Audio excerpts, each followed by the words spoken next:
اليقظة إلى السماء ثم إلى حيث شاء الله من العلا وأكرمه الله بما شاء فأوحى إلى عبده ما أوحى۔ ایک بات یاد رکھ لیں کہ وقت ہمارے پاس مختصر ہے اور کتاب بڑی تفصیلی جا رہی ہے، تو اس مسئلے کے بعد عموماً جو مسائل آئیں گے وہ شرح عقائد میں بھی آئیں گے، سوائے ایک دو مسئلوں کو چھوڑ کر۔ تو اب ہم صرف ترجمے پر اور انتہائی مختصر تشریح پر کیا کریں گے، اکتفا کریں گے، تاکہ کتاب ختم ہو اور شرح عقائد شروع ہو۔ جو مسئلے رہ گئے ہیں ابھی جو آ رہے ہیں وہ شرح عقائد میں تفصیل کے ساتھ مدلل کر کے بیان کیے گئے۔ تو یہاں سے معراج کا مسئلہ ہے۔ فرماتے ہیں معراج برحق ہے، ثابت ہے، اور تحقیق نبی اکرم صلی اللہ علیہ وسلم کو سیر کرائی گئی رات کے وقت۔ وعرج بشخصہ فی الیقظۃ الی السماء، اور آپ کی ذات مقدس کو چڑھایا گیا بیداری کی حالت میں آسمان کی طرف۔ ثم الی حیث شاء اللہ من العلا، پھر جتنا اللہ نے چاہا بلندیوں پر لے جایا گیا۔ وَأَكْرَمَهُ اللَّهُ بِمَا شَاءَ، اور اللہ نے جو چاہا آپ کا اکرام، آپ کا اعزاز کیا۔ فَأَوْحَى إِلَىٰ عَبْدِهِ مَا أَوْحَى، اور اپنے بندے کو وحی کی جو وحی کی یا جو وحی کرنا چاہی۔ معراج یہ اسلام کے بنیادی اور اہم عقائد میں سے ایک عقیدہ ہے، جو کہ قرآن اور متواترات سے ثابت ہے۔ مطلب قرآن سے، جس کی کچھ اجزاء قرآن سے ثابت ہے، کچھ یعنی غیر متواتر ہے، اور کچھ حصہ اس کا مشہور احادیث سے ثابت ہے، اور کچھ حصہ خبر روایت سے ثابت ہے۔ معراج کا مطلب کیا کہ ہجرت سے 1 سال پہلے صحیح قول کے مطابق 27 رجب المرجب، تاریخیں مختلف ہیں لیکن صحیح قول 27 رجب المرجب ہے، جس کو ترجیح حاصل ہے، آپ کو جاگتے کی حالت میں پہلے مکہ سے بیت المقدس لایا گیا، اور بیت المقدس سے پھر پہلے آسمان، پھر 7ویں آسمان پر، پھر سدرۃ المنتہا تک، جہاں اللہ نے چاہا آپ کو سیر کرائے گی، جنت کے حالات بتائے گئے، جہنم کے حالات بتائے گئے، مختلف انبیاء سے آپ کو ملوایا گیا۔ اس کو معراج کہا جاتا ہے، اور یہ ساری کارروائی رات کے کچھ حصے میں آئی۔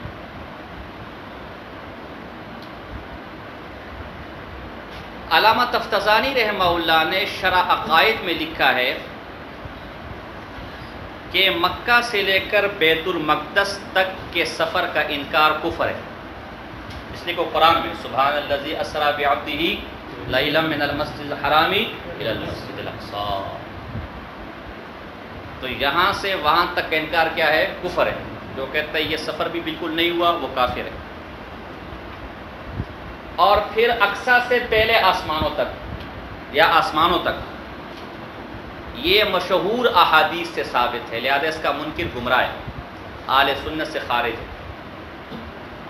اور پھر آسمانوں کی جو تفصیلات ہے کہ کس آسمان میں کس سے ملاقات ہوئی، جہنمیوں کو کیسے دیکھا، جنتیوں، اور جو تفصیلات ہیں وہ آحاد سے ثابت ہے، لہذا ان کا منکر گنہگار تو ہے لیکن گمراہ نہیں ہوگا۔ یہ 3 درجے معراج۔ مسئلہ کلیئر ہو گیا؟ ایک بات۔ دوسری بات، یہ معراج حالت بیداری میں کروائی گئی ہے، نیند کی حالت میں نہیں تھی، اس لیے کہ نیند کی حالت میں تو آج بھی آدمی خوابوں میں اللہ سے ملاقات کر سکتا ہے۔ امام احمد بن حنبل رحمہ اللہ فرماتے ہیں میں نے 60 دفعہ خواب میں اللہ کو دیکھا۔ نیند کی حالت میں تو آج بھی بندہ آسمانوں کی سیر کر سکتا ہے، جنت پہ اپنا مقام دیکھ سکتا ہے۔ یہ جو اتنی اہمیت کی حامل یہ واقعہ ہے، اور کفار نے اس طرح آپ کا انکار کیا، اور بعض روایتوں میں آتے ہیں کہ بعض لوگ بھی مرتد ہو گئے تھے اس واقعے کا انکار کر کے، اور اس طرح قرآن میں اس کو بیان کیا گیا، احادیث میں اس کو اس طرح اہم ایک واقعے کے طور پر بیان کیا گیا، اور اس کا محیر العقول ہونا تبھی ثابت ہوگا جب جاگتی کی حالت میں یہ واقعہ ہوا۔ لہذا اما عائشہ طیبہ طاہرہ رضی اللہ تعالی عنہا یا امیر معاویہ رضی اللہ تعالی عنہ سے جو بعض روایتیں پیش کرتے ہیں کہ جاگتے کی حالت میں نہیں ہوا، اس کے اگرچہ اپنے جوابات ہیں، میں اس تفصیل میں نہیں جاتا، لیکن اصولی جواب یہ ہے کہ وہ صحیح سندوں سے ثابت نہیں ہے وہ روایتیں۔ پہلے ان کو صحیح سندوں سے ثابت کر دو، اس کے بعد پھر ہم دیکھیں گے کہ اس کا کیا جواب ہے، کیا جواب نہیں ہے۔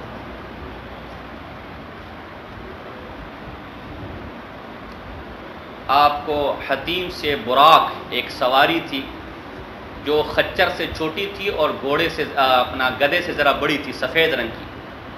اسے براق اس لیے کہا گیا کہ بجلی کی طرح اس کی سپیڈ تھی۔ رسول اللہ صلی اللہ علیہ وسلم فرماتے اس کا ایک قدم تا حد نگاہ تھا، یعنی جہاں تک نگاہ پہنچتی وہاں تک اس کا ایک قدم جاتا تھا، تو اس کی سپیڈ کا اندازہ لگائے۔ یہ ذرا میری بات پہ غور کرنا، آگے معراج پر عقلی اعتراضات اور ارادات کے میں جواب دوں گا، وہاں یہ بڑا کام آئے گا یہ نقطہ۔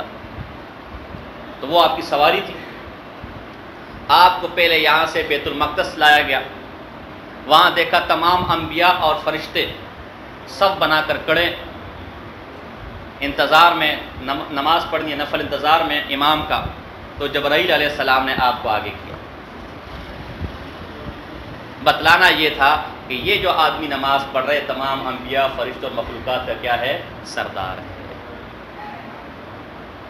اس کے بعد وہاں سے آپ کو آسمانوں کی طرف لے جایا گیا، ان آسمانوں میں آپ نے مختلف انبیاء سے ملاقات کی۔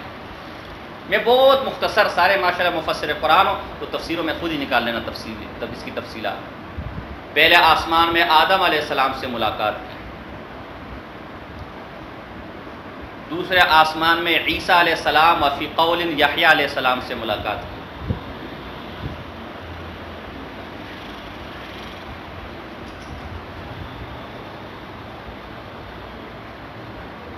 تیسرے آسمان میں یعقوب علیہ السلام سے ملاقات کی، چوتھے آسمان میں ایوب علیہ السلام سے ملاقات کی، پانچویں آسمان میں ہارون علیہ السلام سے ملاقات کی، ایوب سے یا ادریس علیہ السلام دونوں کر سکتے، چھٹے آسمان میں موسیٰ علیہ السلام سے ملاقات کی، ساتویں آسمان میں ابراہیم علیہ السلام سے ملاقات کی۔ اس کو یاد کرنا بہت آسان ہے۔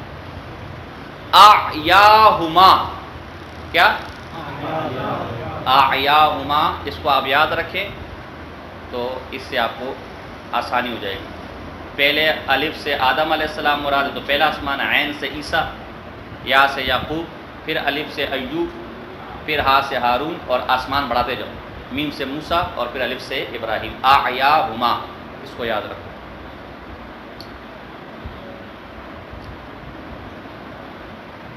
اسی طرح آسمانوں پر آپ کو جنتیوں کے احوال بتائے گئے، جہنمیوں کے احوال بتائے گئے، یتیموں کا مال کھانے والے خور، بڑے بڑے ان کے پیٹ تھے مٹکوں کی طرح، اس میں سانپ تھے، آگ بھری ہوئی تھی۔ ایک منظر آپ کو دکھایا گیا کہ عورتیں اور مرد تندور کے اندر الٹے لیٹے ہوئے ہیں اور ان کی شرمگاہوں میں سے آگ گزر گزر کے منہ سے نکل رہی ہے۔ فرمایا یہ آپ کے قوم کے زانی، آپ کی امت کے زانی مرد اور عورت ہیں۔ کچھ لوگوں کو بٹھایا گیا کہ وہ کچا گوشت کھا رہے ہیں، کہا یہ وہ لوگ ہیں جو دنیا میں اپنے مسلمان بھائی کی غیبت کرتے تھے۔ کچھ لوگوں کو اس منظر میں دیکھا کہ پانی کے اندر تیر تر کر وہ آ رہا ہے، ایک کنارے تک پہنچنے کی کوشش کر رہا ہے۔ جیسے کنارے تک پہنچتا ہے تو ایک پتھر کنارے پر، ایک شخص بیٹھا زور سے پتھر مارتا ہے اور پتھر لگ کے وہ دور تک لڑکھڑاتے ہوئے چلا جاتا ہے۔ پھر ایسا کہا یہ وہ آدمی ہے جس نے کچھ حصہ قرآن کا یاد کیا، صرف حافظ کے لیے نہیں کہ حافظ نے قرآن یاد کیا بھول گیا، کوئی بھی حصہ قرآن کا یاد کیا اور پھر اس کو کیا ہو گیا؟ بھول گیا، یہ اس کے لیے یاد تھا۔ اس طرح مختلف خطیبوں کو دیکھا، ان کی زبانیں کینچوں سے کاٹی جا رہی ہیں۔ ایک منظر یہ دیکھا کہ جہنم میں ڈالا گیا اور اس کی آنتیں نکل آئی اور آنتوں سے گدھے کی طرح گھوم رہا ہے اور آوازیں نکال رہا ہے۔ کہ یہ آپ کی قوم، آپ کی امت کے بدعمل خطیب ہے، جو کہتے تھے اس پر عمل نہیں کرتے تھے۔ اس طرح مختلف ہولناک قسم کے مناظر دکھائے گئے۔ کتنی باتیں ہو گئی؟ دو۔ تیسری بات معراج کی حکمتیں۔ معراج کی کئی حکمتیں ہو سکتی ہیں۔ اللہ نے اپنی قدرت کامل کا اظہار کرنا تھا کہ عقلاً عادتاً بغیر کھائے پیے چلے ایک آدمی ساتوں آسمان اتنی جلدی طے کر لے مسجد الحرام سے مسجد اقصی تک 40 دن کا سفر ہے. یہ سارا پھر ساتوں آسمان تک، پھر الی حیث ما شاء، یہ عقلاً ممکن نہیں تھا. اللہ نے اپنی قدرت کا اظہار، اپنی قدرت دکھانے کے لیے، اس لیے سبحان الذی کے الفاظ اللہ نے استعمال کیے، اپنی قدرت کا اظہار. دوسرا، یہ سال عام الحزن کا سال تھا. خواجہ ابو طالب صاحب بھی انتقال کر گئے تھے، جو آپ علیہ السلام کے بہت بڑے ایک، اگرچہ آپ پر ایمان نہ لائے تھے لیکن آپ کی حفاظت کرنے والوں میں اور آپ کی حمایت کرنے والوں میں ایک بہت بڑا نام تھا. اسی طرح ام المومنین بی بی خدیجہ رضی اللہ تعالی عنہا بھی فوت ہو گئی تھی، تو آپ کی دلجوئی کے لیے معراج کرائی گئی. ایک حکمت یہ ہے کہ آپ کے علم الیقین، عین الیقین کو حق الیقین میں بدل دیا جائے، جو یقین کا سب سے اعلیٰ درجہ ہے. علم الیقین تو تھا وہی آ رہی ہے، جنت جہنم، اور بعض چیزوں کا عین الیقین بھی تھا کہ جبرائیل علیہ السلام کو دیکھ رہے ہیں، اور حق الیقین کروایا گا کہ خود سب کچھ دکھلایا گیا کہ یہ فرشتے ہیں، یہ انبیاء ہیں، یہ جنت ہے، یہ جہنم ہے. جیسے ابراہیم علیہ السلام کا واقعہ ہے نا، اولم تؤمن قال بلا ایمان تو رکھتا ہوں کہ تم مردوں کو زندہ کرتا ہے، لیکن میرے کل کو کیا مل جائے، یعنی یہ علم الیقین حق الیقین تک چلا جائے، جو یقین کا سب سے اعلیٰ درجہ ہے. دیکھو نا، آپ کو میں کہوں جی بریانی ایسی ہوتی ہے، ایسی ہوتی ہے، ایسی ہوتی ہے، تو آپ کو اس کا علم تو ہو گیا، لیکن کامل درجے کا پھر آپ اپنی آنکھوں سے بریانی دیکھتے ہیں تو سننے سے زیادہ چیز واضح ہوگی، اور پھر جب خود اس کو چکھیں کھائے تو یہ حق الیقین کا درجہ ہے. ظاہر ہے کہ یہ علم الیقین اور عین الیقین والے کو حاصل نہیں ہو سکتا. حق الیقین کا درجہ حق الیقین والے ہی کو حاصل ہوگا، یقین کا اعلیٰ ترین درجہ ہے. ایک یہ حکمت تھی، اور بھی حکمت اس میں نکل سکتی ہے، آپ تو ماشاءاللہ سارے. اسی طرح اسی سفر کے اندر رسول اللہ صلی اللہ علیہ وسلم کی یہ روایت بھی ہے کہ مررت علی قبر موسیٰ وهو قائم یصلی فی قبرہ، میں موسیٰ علیہ السلام کی قبر پہ سے گزرا، موسیٰ علیہ السلام کھڑے قبر میں کیا پڑھ رہے تھے؟ نماز پڑھ رہے تھے. اور یہ ہوتا ہے، علماء لکھتے ہیں کہ جو دنیا میں نماز پر ثابت قدم رہتا ہے، اللہ قبر میں بھی اسے، جب نہ حدیث میں بلکہ آتا ہے، جب نماز کا وقت ہوتا ہے، سورج غروب ہوتا ہے، اگر قبر میں دفن ہوا جائے، فرشتے آئے سوال و جواب کے لیے، وہ کہتے ہیں پہلے مجھے نماز پڑھنے دو. ثابت بنانی رحمہ اللہ، بہت بڑے اللہ کے ولی گزرے، وہ جب کہیں کسی بستی میں جاتے، کسی سے ملنے جاتے، تو پہلے اس بستی، اس علاقے کی مجمع نماز پڑھتے، اور سفر کے دوران جہاں جہاں کوئی مسجد آتی وہاں نماز پڑھتے، اور اپنے علاقے کی مسجد کا یہ حال تھا، خود فرماتے تھے کہ میں نے اس مسجد کا ایک ٹکڑا، ایک چپا ایسا نہیں چھوڑا جہاں پر میں نے اللہ کو سجدہ نہ کیا. اور وہ دعا مانگتے تھے یا اللہ میری موت بھی سجدے میں آئے، اور وہ دعا مانگتے تھے یا اللہ اگر کوئی قبر میں نماز پڑھ سکتا ہے تو میری دعا قبول کر لے کہ مجھے قبر میں نماز پڑھنے کی توفیق عطا فرما. تو جب فوت ہوئے، قبر میں رکھا گیا، مٹی ڈالی گئی، تو کوئی حصہ وغیرہ کھل گیا قبر کا، تو دیکھا کہ ثابت بنانی اندر قبر میں کیا پڑھ رہے؟ نماز پڑھ رہے. تو موسیٰ علیہ السلام کو بھی قبر میں کیا کر رہے تھے؟ دیکھا. اور الانبیاء احیاء فی قبورہم یصلون، اس پہ تو کوئی اشکال بھی نہیں ہونا چاہیے. ویسے بھی ہمارا عقیدہ ہے کہ انبیاء اپنی قبروں میں کیا ہوتے ہیں؟ زندہ ہوتے ہیں. ایسے زندہ نہیں ہوتے جیسے ہم زندہ ہیں، ایسے زندہ، بلکہ روح کے کامل کیا ہوتا ہے؟ تعلق ہوتا ہے، جس کی وجہ سے وہ سن بھی سکتے ہیں اور سلام کا جواب بھی دے سکتے ہیں. اس پر تو القول البدیع کے اندر علامہ سخاوی نے اجماع لکھا ہے کہ مسئلہ کیا ہے؟ اجماعی مسئلہ ہے. بات سمجھا رہی کہ نہیں؟ حضرت مولانا رشید گنگوئی صاحب رحمہ اللہ نے فتاوی رشیدیہ میں وضاحت کی ہے کہ عام مردوں کے سماع کے بارے میں اختلاف ہے. صحابہ کرام رضوان اللہ تعالیٰ علیہ مجمعین کے زمانے سے بعض کہتے سن سکتے، بعض کہتے کوئی مسئلہ نہیں، جس کا جو عقیدے اپنا ہے. لیکن انبیاء کے بارے میں سب کا اتفاق ہے وہ اپنی قبروں میں کیا ہے، اور جو ان کی قبر کے پاس، دور سے نہیں، دور سے تو فرشتے پہنچاتے، ان کی قبر کے پاس جو صلاۃ السلام یا جو بھی آپ نے پڑھنا سو کیا کرتے ہیں، وہ سنتے ہیں. جو زمین میں قبر ہے، بات سمجھ آ رہی کہ نہیں رہی؟ جیسے روضہ رسول صلی اللہ علیہ وسلم کے پاس آپ جائیں گے تو صلاۃ السلام پڑھیں گے نہیں پڑھیں گے؟ تو رسول السلام سنتے. تو موسیٰ علیہ السلام کو بھی صرف اپنی قبر میں دیکھا، جو زمین والی قبر تھی وہاں کھڑے نماز پڑھ رہے ہیں. بات سمجھ آ رہی کہ نہیں آ رہی؟ اس طرح اور عجائب و غرائب اس سفر کے اندر ہے. بہت سے لوگ، بات سمجھ آ رہی کہ نہیں آ رہی؟ کتنی باتیں ہو گئی؟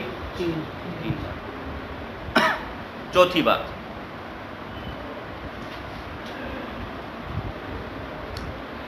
کیا ایک مسئلہ یہ آتا ہے اس سفر میں جو معراج کا سفر آپ کو کروایا گیا، کیا اس میں رسول اللہ صلی اللہ علیہ وسلم نے اللہ پاک کا دیدار کیا کہ نہیں؟ حل رآ محمد ربہ،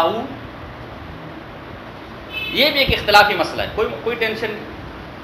حضرت بی بی اما عائشہ طیبہ طاہرہ صدیقہ رضی اللہ تعالیٰ فرماتی کہ نہیں دیکھا، اللہ کو کوئی نہیں دیکھ سکتا، وہ ہم قیامتی میں رویت باری تعالیٰ ہوگی، اللہ کو نہیں دیکھا، جو دیکھا وہ جبرائیل تھے۔ اور عبداللہ ابن عباس رضی اللہ تعالیٰ عنہ، ابو ہریرہ رضی اللہ تعالیٰ عنہ، حضرت انس رضی اللہ تعالیٰ عنہ، دیگر صحابہ، ان کا نظریہ یہ تھا کہ حضور علیہ السلام نے اللہ تعالیٰ کو کیا کیا ہے؟ دیکھا ہے، دیدار کیا ہے۔ اب کیسا دیکھا ہے کیسا نہیں وہ ہماری سمجھ میں، ہم پہلے کہہ چکے، وہ ہماری سمجھ میں نہیں۔ چنانچہ مروان نے ایک دفعہ پوچھا، تفسیر قرطبی میں روایت ہے ابو ہریرہ رضی اللہ تعالیٰ عنہ سے، حل رآ محمد ربہ، کیا معراج کے سفر میں محمد صلی اللہ علیہ وسلم نے اپنے رب کو دیکھا؟ قال نعم، جی بالکل دیکھا۔ اسی طرح طبرانی ایک روایت لے کر آئے عبداللہ ابن عباس رضی اللہ تعالیٰ عنہ سے، رآ محمد ربہ مرتین، دو دفعہ اپنے رب کو دیکھا، مرتن ببصرہ، ایک دفعہ آنکھوں سے دیکھا معراج کے سفر میں، اور مرتن بھی قلبی، خواب وغیرہ میں دیکھا۔ اسی پر پھر علماء نے بھی اختلاف کو ذکر کیا ہے۔ تو یہ ایک اختلافی مسئلہ ہے، جو کہتے دیکھے وہ بھی، اور جو کہتے نہیں دیکھا وہ بھی۔ اختلاف جب تک اس حد تک تو مسئلہ نہیں ہے، مسئلہ تب ہو جب آپ ایک موقف لے لیں اور دوسرے موقف کو گمراہ کے، انبیاء کو چھوڑ کر، انبیاء کو جو کہتے ہیں عام مردے قبر میں سنتے ہیں وہ بھی ٹھیک ہے، اور جو کہتے ہیں وہ بھی ٹھیک ہے، کیونکہ صحابہ سے اختلاف چل رہا ہے نا۔ اختلاف تب ہوگا جب آپ کے کہ مردے نہیں سنتے اور جو کہتے ہیں سنتے وہ مشرک ہے، کافر ہے، بے ایمان ہے، یا اختلاف ہوگا۔ آپ صحابہ پر فتوے لگا رہے ہیں، آپ جمہور امت پر فتوے لگا رہے ہیں، تو اختلاف کو اختلاف کی حد تک رکھیں، اس میں تشدد مت لے کر آئیں۔ تو یہ مسئلہ بھی اختلافی ہے، جو کہتے ہیں رب کو دیکھا ٹھیک ہے، جو کہتا ہے تب بھی کیا ہے ٹھیک ہے۔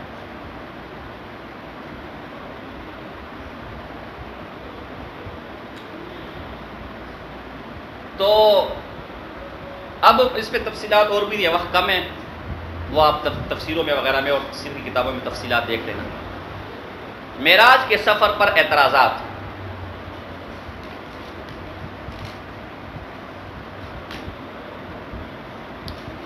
پہلا اعتراض قدیم فلاسفہ کا،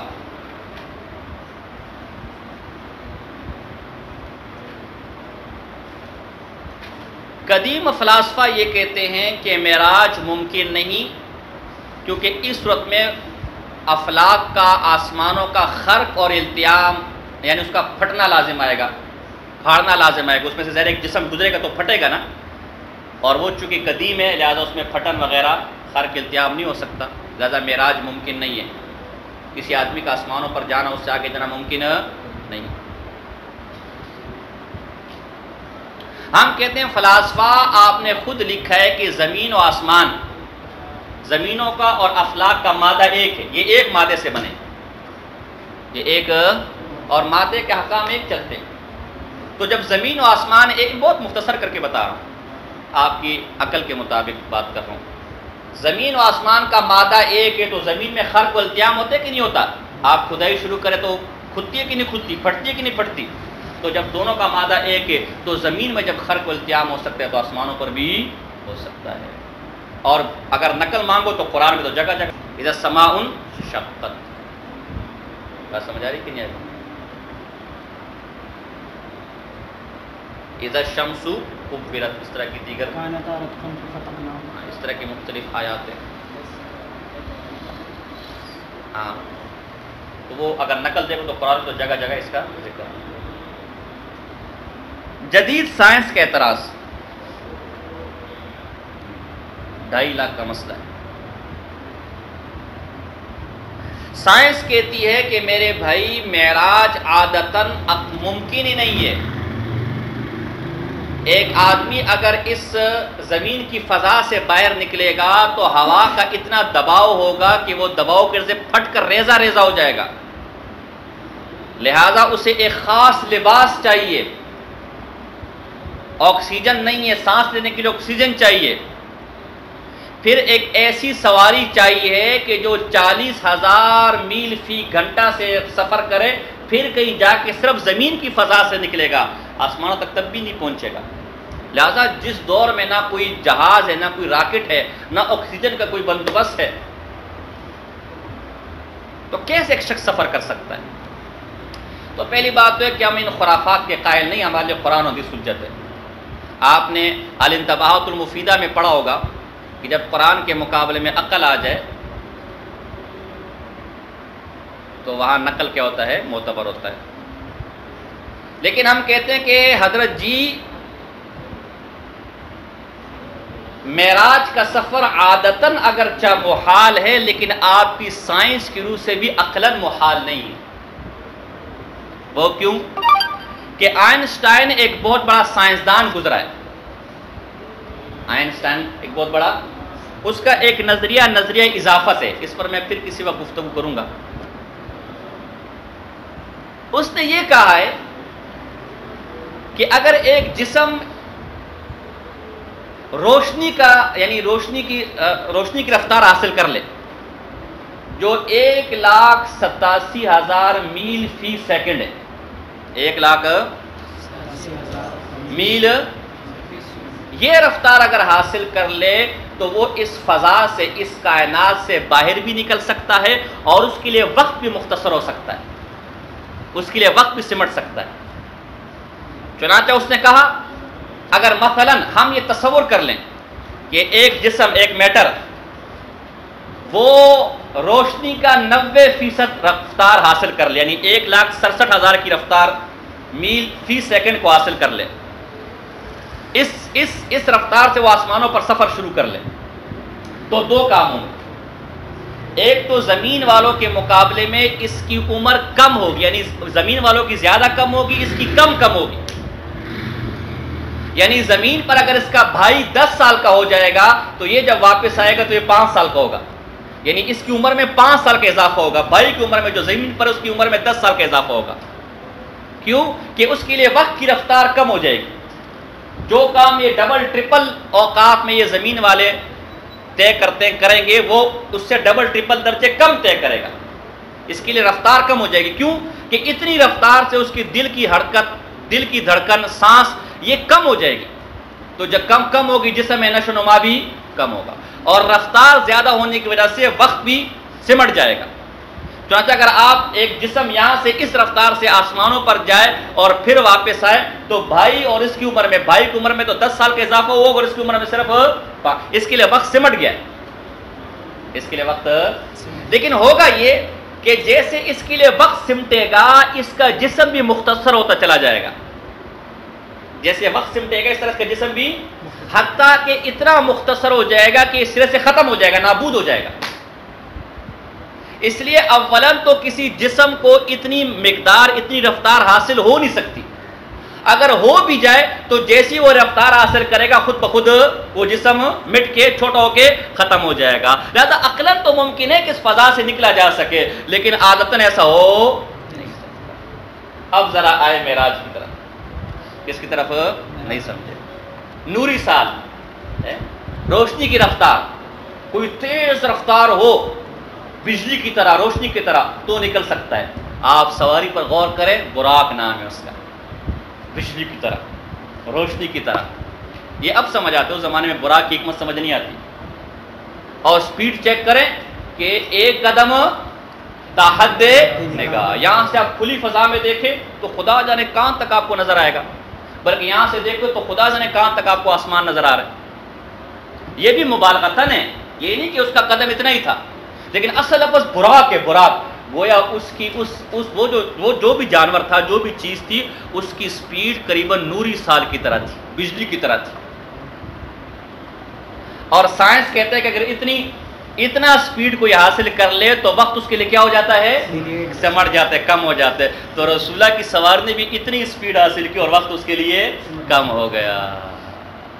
لیکن اللہ کی قدرت دیکھے، سائنس کہتی ہے اس کا جسم سمٹ جائے گا، جسم تبھی وہ اتنی رفتار حاصل نہیں کر سکتا، ختم ہو جائے گا. لیکن اللہ کی قدرت دیکھے، رسول اللہ کی سواری نے اتنا رفتار حاصل کی، پھر بھی جیسے گئے ویسے ہی سبحان الذی اسری بعبدہ. تبھی اللہ نے پہلے سبحان کا.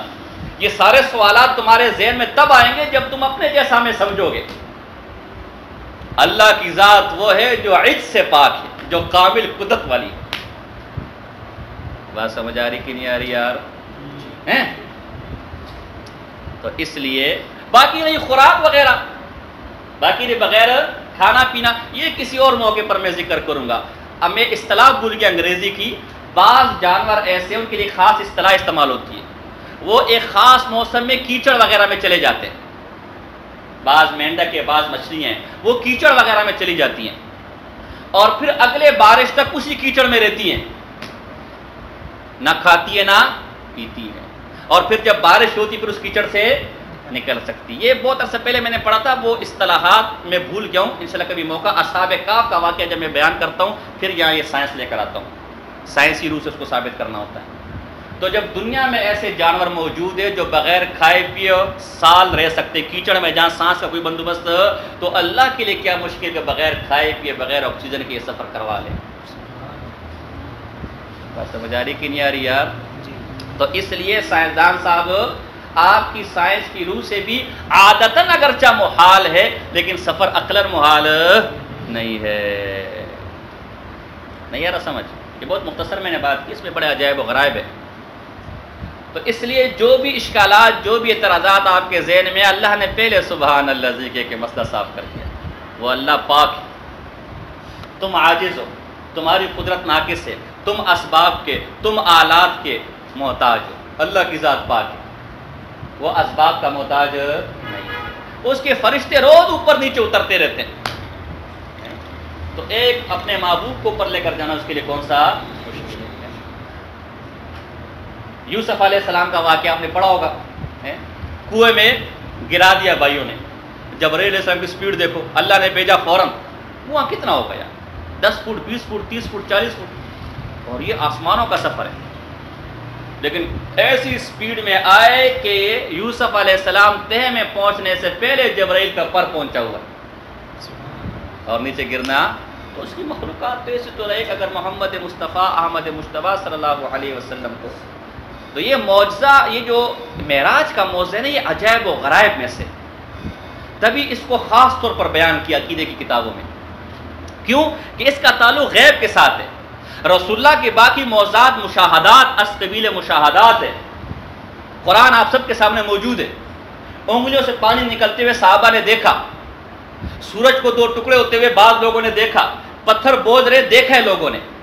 لیکن معراج کا سفر ایسا تھا جو راتوں کا سفر تھا، غیب کا سفر تھا. کسی کی نظر اس کے انکار کے امکانات، اور سفر بھی عجیب و غریب تھا نا. یعنی جو سفر ہم بیت المقدس تک 40 دن میں طے کر سکتے، وہ ایک گھڑی میں پھر وہاں سے 7 آسمانوں تک کیسے طے کر کے آ گیا. لہٰذا چونکہ اس کے انکار کا احتمال بھی زیادہ تھا، لہٰذا اس کو کیا کیا، خاص طور پر بیان کیا. اور یہ معراج ہمارے لیے عبرت ہے کہ جب شریعت کی بات آ جائے، جب دین کی بات آ جائے، جب نقل کی بات آ جائے تو عقلی گھوڑے. ابوبکر صدیق کے سامنے عقلی گھوڑا رکھا نا ابو جہل نے. یار ایک ایسے آدمی کے بارے میں تو کیا کہتا ہے جو کہتے ہیں کہ میں راتوں رات بیت اللہ سے نکلا، مسجد اقصی پہنچا، وہاں سے 7 آسمانوں تک پہنچ گیا. کہا یہ تو ہو ہی نہیں سکتا. یہ تو اس نے کہا پھر تیرا یار محمد آج کل یہ باتیں کر رہا ہے. کہا سن کذاب دجال بے ایمان، وہ تو کہتے ہیں روزانہ جبرائیل میرے پاس آتے جاتے ہیں، ہم اس پر ایمان لے کر آ گئے. تو اگر محمد مصطفیٰ خود اوپر چلا جائے تو کون سی بڑی بات ہوگی، ہم اس پر بھی ایمان لے کر آ سکتے. تبھی صدیق اکبر بھی نام پڑا. تو جب نقل آ جائے عقلی گھوڑے دوڑانے، بس میری عقل میں آوے یا نہ. اب یہ جو آج میں نے بات کی ہے، کبھی آپ کی عقل میں آ رہا تھا؟ آپ کی عقل ناقص ہے. یہ پھر کسی اور موقع پر وقت کم ہوتا ہے. عقل پر کبھی میں آپ کو عجائب و غرائب بیان کروں گا کہ عقل کیسے ناقص ہے. جو سائنس آج کل ہر جگہ عقل گسیڑی ہوئی ہے، یہ خود عقل سے فارغ ہے. پھر کبھی کسی کوئی موقع ملے گا تو بیان کروں گا. تو شریعت کے معاملات عقل سے ماورا ہے، لہذا عقل پر اس کو تولا بھی. تو جہاں نقل آ جائے گی وہاں ہم نے عقل کو کیا کر دینا ہے، چھوڑ دینا. اگر کوئی مولوی میرے جیسا عقل کے مطابق اس کو لے تو اس کا احسان ماننا، جیسے حضرت تھانوی رحمہ اللہ نے انتباہات المفیدہ میں لکھا ہے. نہیں تو ہماری ذمہ داری، مولوی کی ذمہ داری ہر مسئلے کی عقلی توجیہ بیان کرنا نہیں ہے. تو غلام ہے، غلام بن کے رہے. ہے کہ نہیں؟ تو غلام ہے، تو مملوک ہے، مملوک بن کے رہے. ڈاکٹر کے پاس جاتا آپ نے مجھے پونسٹان کیوں دیے، ڈسپرین کیوں دیے، آپریشن کیوں لکھے، وہ آگے پاگل بھاگ یہاں سے. تو جب ایک دنیا کے معاملات میں ہم اس کی بات پہ اعتماد کرتے آگے سے عقلی گھوڑے نہیں دوڑاتے، تو اللہ کی شرط کے بارے میں ہمیں یہ عقل دوڑاتے حیا اور شرم نہیں آتی. تو یہ کوئی اور موضوع ہے کہ عقل کیوں ناقص ہے، اور شریعت کے اندر شرع کے معاملات کو عقل پر کیوں نہیں تولا جا سکتا. معتزلہ کی گمراہی کی سب سے بڑی وجہ یہ تھی. یہ کوئی اور موقع آئے گا تو میں بیان کروں گا. تو یہ معراج کے بارے میں مختصر مسئلہ آپ کو سمجھ آیا، مختصر باتیں سمجھ آئی. تو فرمایا وقد اسرا بالنبی، یہاں رات کے سفر کا ذکر ہو گیا. وعرج بشخصہ فی الیقظہ، اس پہ رد ہو گیا کہ صرف روح تھی، جسم شخصی سے جسم ہو گیا. یا قضا سے رد ہو گیا کہ صرف خواب بلتے کے جاگنے کی حالت میں تھا. ثم الی حیث شاء، اللہ پھر یہ کہ صرف پہلے آسمان تک نہیں تھا بلکہ ساتوں آسمان اور ساتوں سے بھی اوپر جہاں اللہ نے چاہا آپ کو لے کر گیا. تو ان تمام باتوں کو ان عبارتوں میں اللہ نے امام طحاوی نے ان تمام عقیدوں کو ان عبارتوں میں کیا کر دیا، واضح کر دیا. ٹھیک ہے، کوئی اشکال، کوئی اعتراض، کوئی سوال مختصر پر اثر